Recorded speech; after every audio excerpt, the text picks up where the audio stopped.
48 மணி நேரத்தில் ஹோர்முஸ் நீரிணையை திறக்க ட்ரம்ப் கெடு விதித்த நிலையில் ஈரானின் மின்னுற்பத்தி நிலையங்களை குறிவைத்தால் ஹோர்முஸ் நீரிணை முற்றிலுமாக மூடப்படும் என ஈரானிய புரட்சிகர காவல்படை எச்சரித்துள்ளது.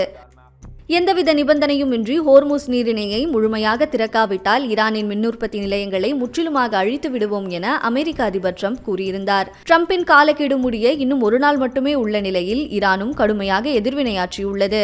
தங்களின் மின்னுற்பத்தி நிலையங்கள் குறிவைக்கப்பட்டால் இஸ்ரேல் மற்றும் அமெரிக்க தளங்களுக்கு மின் விநியோகம் செய்யும் முக்கிய கட்டமைப்புகளை தகர்ப்போம் என ஈரானின் புரட்சிகர காவல்படை எச்சரித்துள்ளது.